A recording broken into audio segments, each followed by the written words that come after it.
I'm going to talk to, for a few minutes here, is a friend who was a venture capitalist and decided to kind of put his lot into the real estate business. And why don't you first introduce your panel, and then I'll interview you for a couple minutes. Sure. I don't want to fall off this thing. Actually, I think I'll just stand because it's probably a little more safe. Great. Well, starting with Eric Wu. Eric is the founder and CEO of Opendoor, the fastest growing online real estate marketplace. Prior to Opendoor, he spent many years at Trulia, previously sold his company to Trulia. Before that, Eric was actually a repeat entrepreneur, starting a company called Movity, which was acquired by Apartment List, and he was E&Y Entrepreneur of the Year.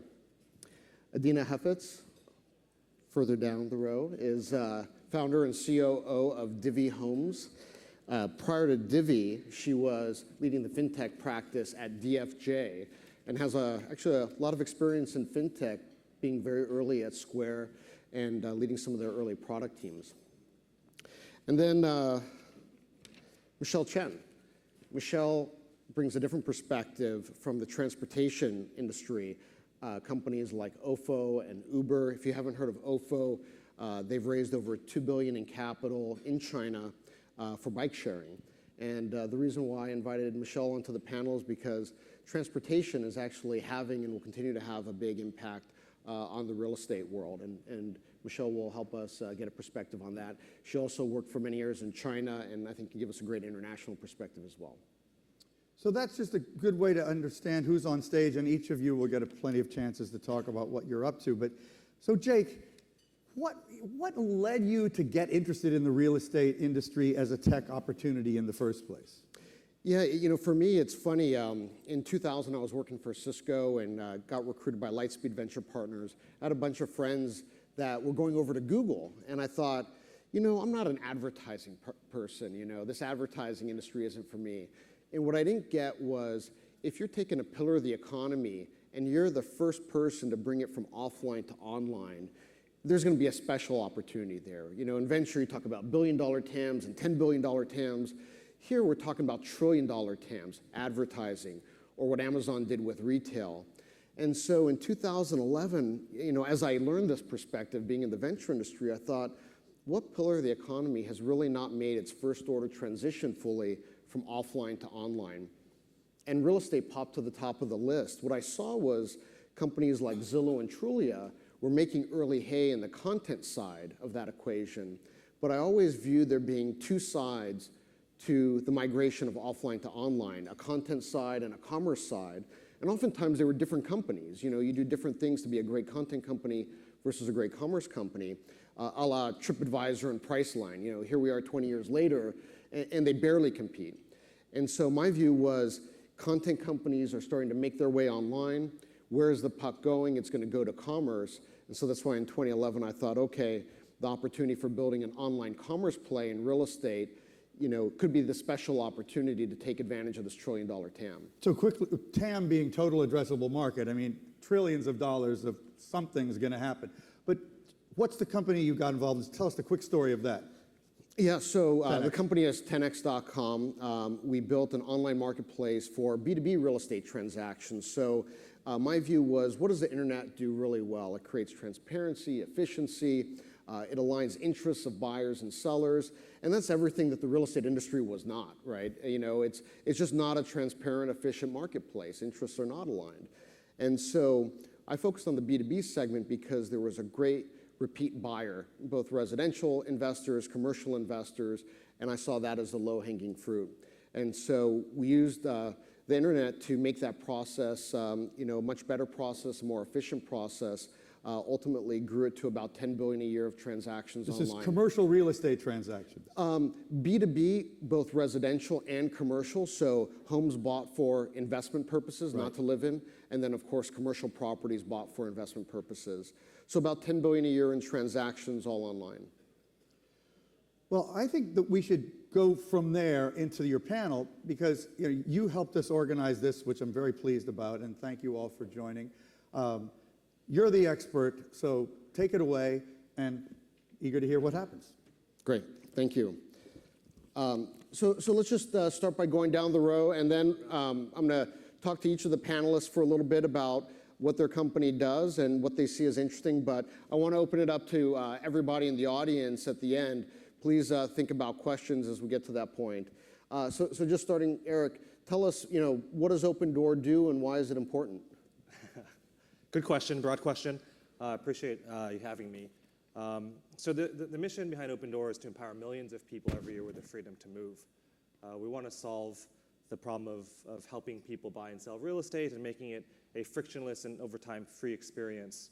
So that's really the centerpiece. There's a couple of problems we're solving for consumers today. One is selling a house is a massive life disruption. It takes 90 days, full of hassle, lots of steps, a lot of parties involved. And so we want to make selling a home a few clicks online. And the next chapter for us is really how do we automate and make it really simple to buy a home. So lining up both sides of the transaction with supply and demand and make it experience simple and instant. What was the second part of the question? Why is it important? Why is it important? Well, I mean, I think probably the same for a lot of the folks up here. We want to make the lives of our customers much better. And today, the transaction itself is full of uncertainty. It's a pretty painful process, and the reason why it's important is because we have the opportunity to make it a better process. And for those that don't know, can you share some of the stats about scale and traction that you've achieved to date? Yeah, we were just joking behind stage that Opendoor is still a startup. So we're about 4.5 years old. We're just over 1,000 people. We're live in 19 markets across the U.S., doing on a run rate basis just over $3.5 billion of real estate volume. That's great. Dina, same question. Tell the audience about Divvy and what problem you're trying to solve. Sure. So Divvy is a fractional homeownership company. So the way we work is rather than just buying or renting a home, you can rent a home and actually buy little bits of equity while you live in the house, and you have a buyout right to be able to buy the entire house whenever you're ready. So the problem that we saw was at around 2004, 2006, the rate of homeownership kind of peaked. And then we entered this massive recession, and we saw that homeownership just slowly started to decline, which wasn't unusual. Now, the unusual thing was, as the economy started to recover, the rate of homeownership continued to sink. So went down to from 69% of people owning homes in the U.S. to about 63% in 2016, which was kind of the low. And so what we saw is people aren't able to access homeownership. Why aren't they? And it's because lending standards have tightened, home prices are rising, so you need a bigger down payment to be able to buy a house. And we said, how could we get people access to owning at least a part of a home if they can't own the entire home? So that's a little bit on the genesis of Divvy. I guess why it's important is... Yeah. Why do you feel like, for the consumer, this really makes a difference? Yeah, so to me, homeownership is like one of the core values of being an American. I remember growing up, my dad had immigrated here. We actually couldn't buy our first home with a mortgage. We had to get seller financing. And the urge to actually own a home made my family go through these very extreme measures to be able to purchase that house. We eventually did and got a mortgage and refinanced it out. And we actually bought a ton of rental properties. But to me, this was the American dream, was building wealth through homeownership and having access to this asset class. And I think that American dream has been shared kind of across the board. And there are just certain buckets of population, specifically those under 35, minorities and women, who haven't been able to access this dream for the past decade, and Divvy serves to offer them an alternative way to get there. Great. Michelle, let's start off with a little bit different question, which is, first give people, since OFO is not a household name, maybe in the U.S., help people understand, how big is OFO, and exactly what is the product, what is the offering? Sure. So OFO was the inventor for bike sharing business. We put about over 10 million bicycles in 21 countries, and most of them in China. It's a very simple concept that there is a smart lock at the back of the bike, and you use the app to actually unlock the bike, and then off you go. You can leave the bike anywhere you want, and the next passenger just can pick it up. What's amazing about OFO did is it's really solving the last mile, last kilometer problem. Uber, Lyft is really convenient. Company like Didi in China is very convenient. But when it comes down to the last kilometer, last mile, it's actually not as convenient. So by solving the last mile problem, we really were able to change many things that people are doing, including real estate, which I'll probably talk about briefly. And just to clarify, for OFO, was it purely pedal power? Were they e-bikes? Is it scooters? Is it everything these days? Yes, probably I'll just go broadly beyond just OFO, just the industry. So the industry started station free with bicycles. And then companies, including us, start exploring e-bike, or you call this electric assisted bike. And then nowadays, Lime and Bird in the US, or other companies around the world is also experimenting with the e-scooters. But the genesis is the same, that you no longer need to own it. You basically pick up one parked on the street in your neighborhood, you use this, and then you leave it wherever. And then the next passenger can pick it up. And just to connect it to the theme of the panel, what impact did you see on how people thought about maybe where to live or where to work with the rise of this micromobility category? Sure. So with the pain in the ass, last mile problem, we probably globally, right? People actually tend to live where it's closer to a subway station, bus station, in these public transportation. So in China, what we saw is properties that's pretty much 1 kilometer or 1 mile away from these stations. The price will actually going up slightly. Also, I read in the US, MetLife did a research and showing that in San Francisco, properties that's very close to public transportation used to charge about 20% premium, the rent. And then they see the premium has come down probably to about 15%, coincide with the rise of Uber and Lyft. So to me, 20% to 15% is actually a huge drop. Yeah. Adina, one of the things that we see in investing in startups and fintech and real estate tech, and even in some of the e-tailing categories, you ask yourself, is it really a technology business? And when you look at your business, how do you think about it? How would you address the critics that might say, hey, isn't this just a REIT? Shouldn't it be valued as a REIT? Why would I value it as a technology company? Yeah, I'm happy to start that. I think I'll ask Eric to jump in afterwards because I think you kind of invented this channel, so we'll let you talk about it. So from my view, there are two ways you can look at whether a company is a technology company versus a REIT or something like that. I think you can look at the business model, and what you kind of see is maybe CapEx intensive. Maybe you see that very operationally intensive, and you think, okay, well, this kind of feels, looking at the financial statements, maybe a little bit more like one of these larger real estate companies. I think the other layer that is actually probably a better lens to look at it is, what does the product and customer experience feel like? And does this feel like a traditional tech company, or does this feel more like a traditional real estate company? And there, to me, the experience at Divvy is seamless and simple. Our customers are able to log on in 2 seconds, well, not 2 seconds, but 2 minutes, get underwritten, and be able to have a budget for a house. They go out shopping, and that shopping experience is tech-enabled, where each house, they know the exact way a for-sale home breaks down into pricing on a monthly basis. Now, do we tell you that the back end of this is extremely developed underwriting models, credit underwriting models? No. Do we tell you that the pricing models and the level of details that we need to go into to be able to produce that number has a ton of technology? No, because to a customer, it just looks like this seamless, beautiful experience. But the tech behind it is actually tremendous, and I think that really differentiates us from our legacy players. Probably one other thing I would just say is like a small anecdote. So the largest single-family REIT in the U.S. is Invitation Homes, and I actually spoke to them and I said, why haven't you ever done what Divvy has done? And the guy on the investor on the other side of the phone said, Adina, it took us like 4 years to figure out how to collect rent from our tenants. There was no way we were going to offer them fractional home ownership. And I think that's, while an extreme anecdote, but just explains why what we're doing is so complicated and needs technology. Yeah, I mean, that's a very, very thorough, good answer. I think the investors really care about two things, which is, and I think they conflate technology with these two other things, which is, the first is can you scale quickly?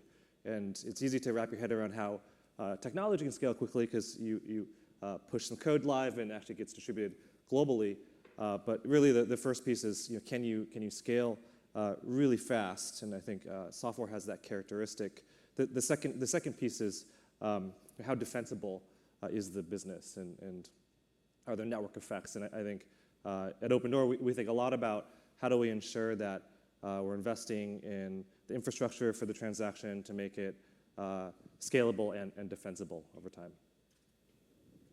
And Eric, that also reminds me of, there was an article about Opendoor last year in the New York Times titled "The Rise of the Fat Startup." And we all know about lean startup theory. The characterization as a fat startup, is that a fair characterization? Is this a new trend that we should expect to see with real estate tech, fintech, and others? What's your view on that? It's a good question. That was a fun article. So I think a couple things. One is that we really want to build the transaction from the ground up in each component, and we want to kind of take this traditionally offline business that has 7 to 8 different parties involved and really try to automate it. So how do we make buying and selling real estate truly one click? And it's not a simple task. It's much easier to sell leads to that infrastructure, such as mortgage, title, escrow, realtors, and so on and so forth, inspectors, contractors. That's something that can be done with software, but the transaction itself, the pain points that customers feel are actually in the offline world today. So how do we build these traditionally ops-intensive, human capital-intensive businesses and make them automated? And I think that's a difficult build, but in the end, the hope is that we make the transaction frictionless and eventually free. So I think that requires patience, requires a lot of time. I think the other thing we're seeing today is that by being a principal in the transaction, it kind of forces us to raise the amount of capital we're talking about. So to give everyone context, we've done just over $1 billion of equity capital and then over $2.5 billion of debt, right? And so the reason why we're comfortable with that amount of capital in the business is, one, we get to deliver the customer experience we really believe is what they want, right? So how do we make selling a house one click and be a principal in the transaction? And the second component is that I think the business model that we've built is lower risk than other asset classes to invest in. So right now, a lot of these banks are trying to decide where to invest their capital, right? Whether it's a home builder or a rental company. And one of the unique characteristics about Opendoor, and the reason why we've seen so much capital flow into the business, is that it's short duration. So the assets really only sit on our books for 90 days. That's a very attractive product for lenders. And for the critics out there, for your business and maybe for yours, Adena, as well, they say, well, we've been in this fantastic low interest environment, everything's been going up. What happens to your model? And Adena, please comment after when there's a cycle and a correction. I'll let you go first. Thanks, Eric. Really throwing me under Where's that crystal ball and tell us what And when does it happen, by the way? And I'll just take notes, Yeah. I kind of am under the impression that, look, every industry has things you have to be aware of. And if you're going to play poker, you kind of got to, we're starting companies, you have to be aware of what those risks are and know how to play sort of to the offense. And so I think both probably Eric and I don't want to speak fully on your behalf, but we try to get long-dated credit facilities. We try to keep a very close pulse on the market. We try to be reactive and be as offensive as possible. For Divvy, I would say we are a rental business. And the benefit of that is actually, I would say that this is probably where people can get access to home ownership, is actually, one of the worst environments, or harder environments it would be to start a rental business. And that actually during times where it's harder to seek home ownership is when people look for alternative sources and maybe look for something like Divvy, where it's a rental business that kind of feels like alternative financing. So I actually think that it could be more beneficial for our company. Now, that said, we own assets. A massive downturn would obviously be a risk, but I think that you structure away from that. And so that's one of the things on the offensive side. that we plan to do, which is just how you hold your assets. You can adjust for some of this risk. Yeah, I mean, we do some of the same things.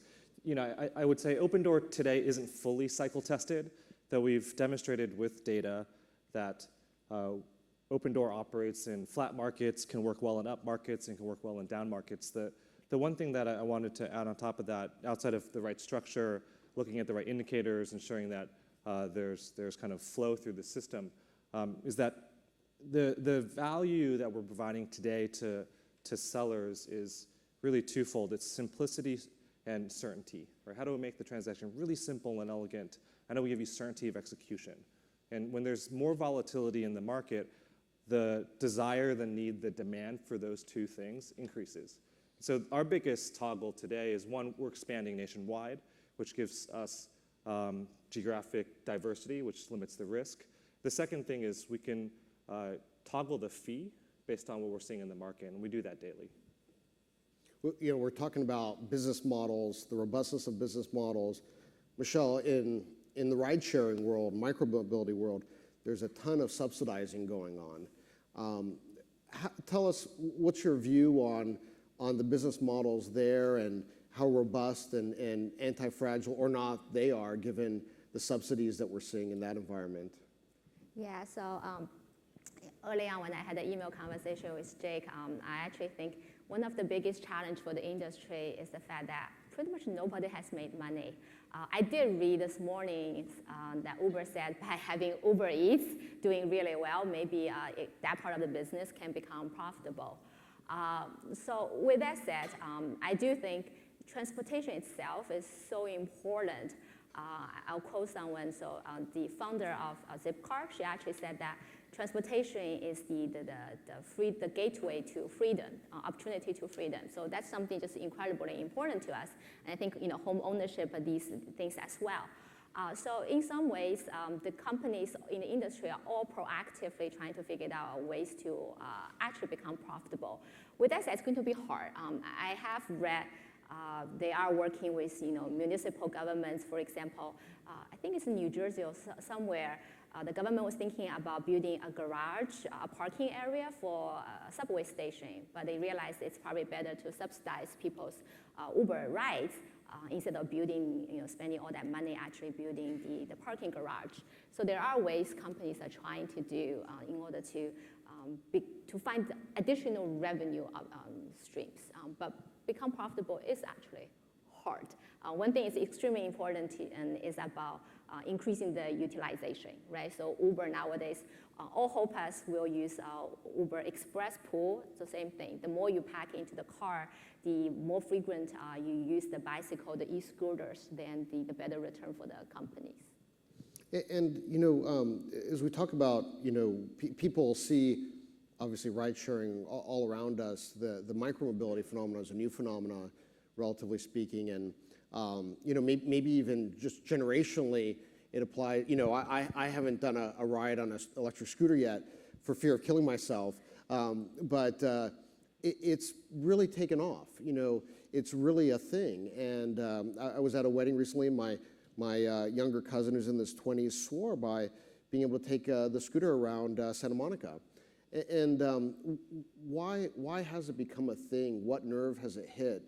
And why is it such a compelling consumer experience for those of us who maybe have never ridden on one of the scooters or bikes? Yeah, so it's extremely exciting because for those people who grew up using a scooter, right? To them, you know, wow, all of a sudden they can actually pick up a scooter anywhere and then be able to probably ride for 2-3 miles on it without versus requesting Uber and Lyft. Nowadays, I actually think it's becoming harder and more expensive for the short distance. But with that said, it's for me, I'm hugely concerned about safety. So you know, this may be something that the government is actually also concerned of. Also, so I've actually started Uber and now and then recently with Ofo and know a little bit about e-scooters. I've interacted with a little bit of the government in China. And I think it's the same for the US as well. When Uber started, the government was more reactive, didn't know what to do with those disruptive transportation companies. Now they become much more proactive. So it's a good thing and it's a bad thing, right? Good thing, maybe we see the innovation slow down slightly, but for the startups. But the good thing in some aspects is that the safety aspect will probably be played more into. Versus if we leave to the startups, sometimes we could be too aggressive, right? So these are the things that I think is playing into both the rise of the e-scooter as well as the fact that maybe it hasn't really taken off. Well, hopefully you've been thinking about questions. I think we have some mics around in the audience, and so I'm curious about, you talked about being tested. We've had existing home sales down, I think, about each of the last 9 months, lowest since November 2015. And I wonder if you guys see opportunity there, or is there trepidation? And I wonder, sort of related, what you see the cause of that. Is it merely the change in the interest rate environment? Because I talked to a mortgage broker last week, and who described it as a real disaster as we come into the winter and a typically slow season. And I suppose. Okay. So what's driving the slow growth in some of the coastal markets? I will make the distinction, which is right now we are seeing a slow growth in some of the coasts. And it's a combination of the price appreciation rising to the level where it doesn't match the fundamentals. That's been the case for some time. But it's all about affordability, right? And when you have the combination of prices rising on the coastal cities, plus interest rates rising, which decreases affordability, we'll see a weakening in demand. So that's what's happening on the coast. Actually, in a lot of our markets at Opendoor, we still see strength. And again, we operate in Phoenix and Charlotte and Nashville and Dallas and Las Vegas and some of these mid-market cities. But those are the two big factors. The second part of your question was, is there opportunity, right, given the fact that we're seeing a slowdown on the coasts? I'm not sure. I think one way to look at it is, okay, there's going to be affordability issues, and so how can companies like Divvy help individuals get into housing sooner?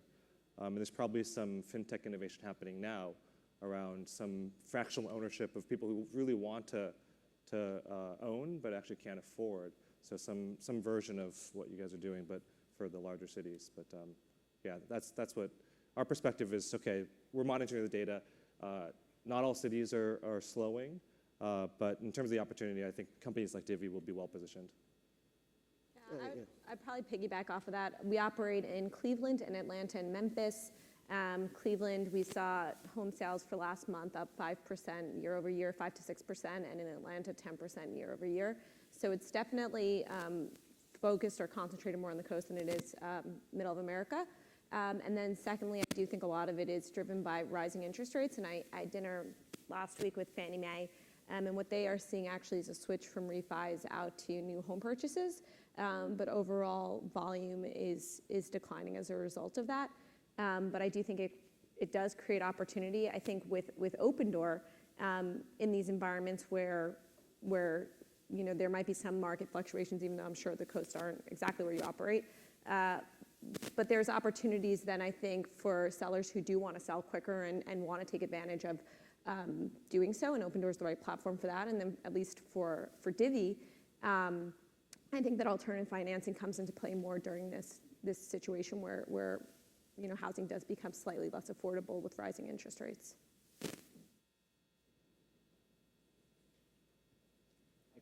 Hello, Clayton Banks from Silicon Harlem. Quick question. Well, actually, first, happy Veterans Day.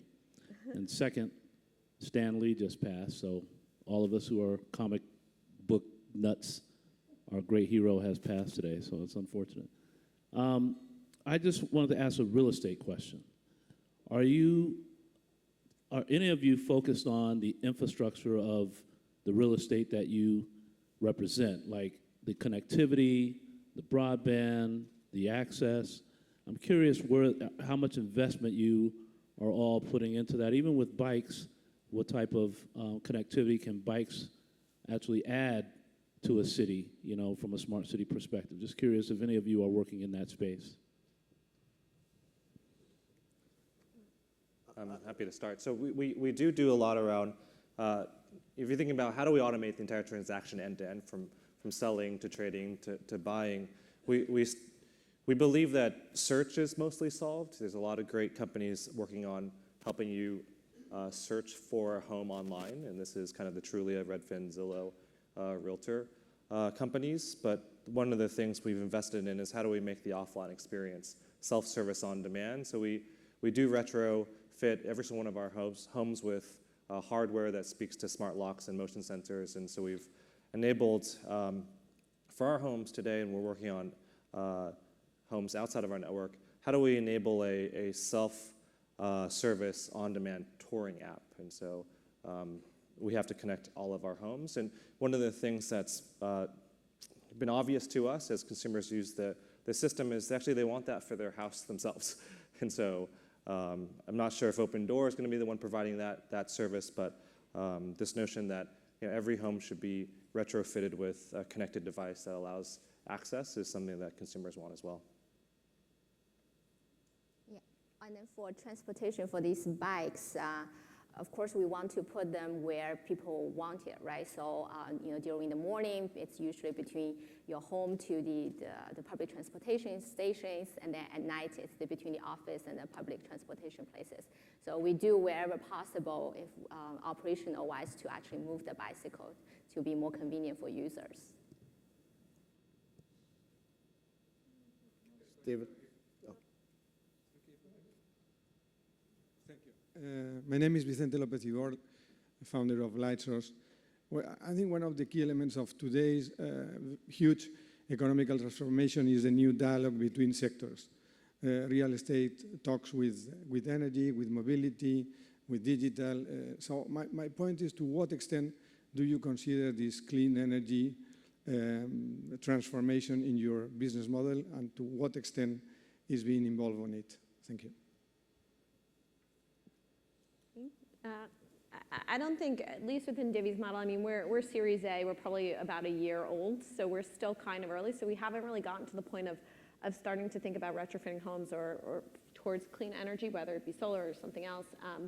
I think for middle America, the struggle is not how we focus homes on clean energy, it's honestly just getting a home. Most of these families are finding it really hard to even buy their first home. And I think once they do have a home, we enable them to change out the home however they want. So if they actually did want to install some sort of clean energy or some sort of digitization even of the home, they are completely allowed to change and put together a house any way they want, but it's probably not a core focus, at least for Divvy for now. Yeah, and I would say for Opendoor, so we have about 5% market share in a handful of cities, and that's roughly doubling every year. We'll be servicing the vast majority of real estate in these cities. And there's two aspects. One is, it is our responsibility to inform consumers of their options. So the dream would be there's an app, you can do personalization, you can add to cart something like a Nest or Connected Home or an energy efficient option for those who see it fit for them. So the one is, as a company, we do feel we have the obligation to educate consumers. And then the second piece is, can we build an elegant experience that makes some sense for them financially, which is what a lot of people are working on. So we know that we have the mind share and the customer at the point of sale, and then how do we build the right experience for them so they choose to upgrade their home? When it comes down to energy, I would say that the bike sharing is a good player. In China, we saw the data that after the bike sharing started, the fuel consumption actually went down in those cities. So that's something we're pretty proud of. David? I might have more than one, but I wanted to ask Adina about Divvy and how it actually works in a little more detail. Because I'm a little confused in my mind between what you're doing and just offering someone a mortgage.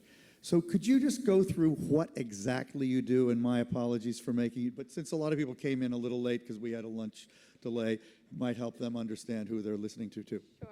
Yeah, that's a phenomenal question. So the way Divvy works is our customers pick out a house. We buy it on their behalf. They put 2% down at the start, and then every month they make one monthly payment. Let's say that payment's $1,000 a month. something like 25% of their payment, or $250, will go towards actually buying a little bit of equity in that house every single month. So their 2% ownership goes to 2.1, to 2.2, to 2.3, and grows over time. They have a buyout right, so at any point in time, they can decide to buy out the house, and they'll only have to buy out the portion that they don't own. So that's at a high level how Divvy works today. Could I just ask, so Yeah. that's basically saying you can essentially buy a house or have the path to buying a house with almost no capital to start out. It's more or less no money down long-term home ownership trajectory. Is that a way to think of it? The way to think about it is it's a more flexible form of financing. So whether it's because, there's multitude of reasons, but either one, you don't have the money to put down at the get-go, maybe two, you've had a credit hiccup, and so you fall right outside of the Fannie Mae box or the FHA box. Or maybe it's something like you're not sure if you want to live in this neighborhood, but you want to buy into the house, you want the benefit of appreciation, and so you want to try it out over the next 3 years, but not feel like you have to take on a 30-year mortgage to do so. Okay, the part of that then that I'm confused about, and I don't want to dwell on this endlessly, but the investor, you, in Yeah. effect, as an agent for your investors, you're basically making your purchase decision of a piece of real estate contingent on the decision of the consumer, which strikes me as a kind of odd sort of risk, especially if you're going to let them move out shortly. Yeah, so that's a great point. We actually think it's probably the reverse. So the way we think about it is we hone in on specific markets where we have a really good investment thesis on it. So for example, Cleveland, if you look at it, average home price there is about $145. The rent yield, so the portion of rent that we're getting on the home, is actually provides a pretty good return for our investors, while still not overcharging the customer for the amount of rent relative to where the market is. Even during the worst year and during the recession, home prices declined 3% a year, so it's a more stable market for our customers. And the value of homeownership, actually owning a home, is really important to newly forming families. So people want to actually buy a house and settle down. And so what we do is we isolate the market, and then within that market, our customers actually go out and they shop for the best possible home. And so the point I'm making here is that for me to pick out the home that I want to buy through technology, while it's doable, I can't tell things like the next door neighbor has 10 pit bulls, so the resale value of this home is actually going to be low. But our customers are on the ground and they're looking at those homes and they're actually diligencing them a ton. And so they end up picking out better homes as a result. So compared to Jake's old business, in a sense, there's less risk, you'd say, because where he was facilitating purchasing residential products for investment purposes. I know, it's interesting. Yeah. And forgive me for being a little, I don't know how many other hands there were. If there are tons, I don't want to were there a lot of other hands? Because I wanted to ask two other things. Yeah. I wanted to ask Michelle to talk about OFO's work in the U.S. and what we really should expect the future of this extraordinarily highly capitalized, but as you say, not really even a business, global set of companies that have arisen with all sorts of bicycles and scooters, et cetera. But I also, if you wouldn't mind, and this is the last thing I'm going to say, I'd like both of the two real estate entrepreneurs to talk about this, and maybe you too, Jake, the future of sort of technologically intermediated real estate as an industry, and how, because what you're doing is extremely innovative. You're using all kinds of new tools for assessing credit and for doing transactions and assessing, neighborhood risk and all that stuff. But what's the long term of how much the real estate market, especially for consumers, is going to get changed? Sure. So I actually left OFO recently, so in some ways I won't talk too much about OFO, but still probably more about the industry. So the industry, first of all, so I've actually worked in Europe and then China and then in Singapore. And one thing, being a product person, I realized is it's really important to actually evaluate the product for the country. Any company shouldn't be arrogant enough to think, oh, we have a successful product in one country and it can translate to everywhere else. That's why e-scooter is something booming in the US and maybe has a potential in Europe. Not sure about China, where none of us grew up with a scooter. But still, when we talk about these micro-mobilities, right, as I mentioned earlier, it really comes down to efficiency. Some of the companies, including OFO, actually had a different strategy in China right now, in the US right now, but I'm no longer part of this, so I could be outdated. Many companies who got started earlier, probably in China, last year was really about the expansion. And then this year, the strategy, most of them have changed to be efficiency. So hence, we've seen OFO and other company actually stop operating in certain places that they think it's kind of hard to reach certain efficiency level in the short term. And then move to areas that's actually more efficient, such as like universities and then campuses. There's just a much higher utilization. So these are the kind of the trend that we are seeing. Overall, I mean, I think any company, right, like Amazon early days, we care less about Amazon's profitability, but now, people start caring about these things. So that's the trend that all startups or companies need to go through, expansion, and then you figure out how to actually make money and how to be more efficient. Yeah, so that's happening in the industry as well. And then I think the other question was about how innovation is going to continue to impact this industry over the long term. My 2 cents is you look at every component of the real estate experience. There's a buying and selling, there's getting your mortgage, there's the title insurance piece. There's what the communities look like themselves, given the rise of autonomous vehicles and micromobility. And so I think we're at the start of a multi-decade opportunity where, similar to e-commerce, Amazon started, 20, 25 years ago, and every year it seems like you have a billion or multi-billion-dollar exit of a company doing something new. So in trillion and multi-trillion-dollar markets, I think you have the first couple innings of what's going to be a lot of innovation around all the areas that are full of friction today. Yeah, one thing if I can add is that at the beginning we all got excited about AV, and nowadays the flying car is probably getting a little bit of attention. And I actually think flying car may happen sooner than AV, and that's probably impacting us in tremendous ways that we can't even imagine, including real estate. Back to what Jake is saying, that it's the industry that's actually changing. So that's what's exciting about innovation, disruption. Yeah, I'm Eric, also excited about flying cars. It's a much easier problem to solve when you have 4 options to avoid hitting something up, down, left, right, as opposed to when you're on the road. It's a really, really complex problem to solve. Well, I mean, to answer your question concretely, everyone's talked about how real estate is too expensive and it's a lot of hassle, and there's going to be fee compression at some point. Why do realtors make the 5.4%, which is the national average? Is kind of the question.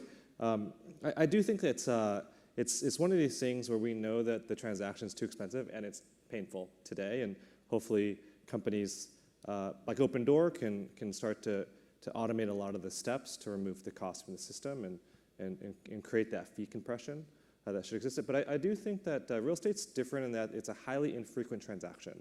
And if you look at things that get disrupted, it's really about frequency of use. Like e-commerce you can use every day, so it's easier to kind of iterate, learn from customers, and then actually ship products that are innovative. Real estate's just once every 5 to 7 years, so it's difficult to get the feedback quickly. But the thing that we're seeing today at Opendoor is that this notion of self-service does resonate. I think the vast majority of consumers entering the market want a product that's simple and transparent so they can do something themselves. And so that's one of the focal points of the organization from a product standpoint is self-service. Yeah, I would just reiterate, I think that there are 2 things you look at: size of market. Real estate is the largest asset class by, just looking at breakdown of GDP. And then the second thing is acuity of the pain point. And I think even in this room, even though we may all be living in San Francisco and, or elsewhere, but we find it painful to buy a house today.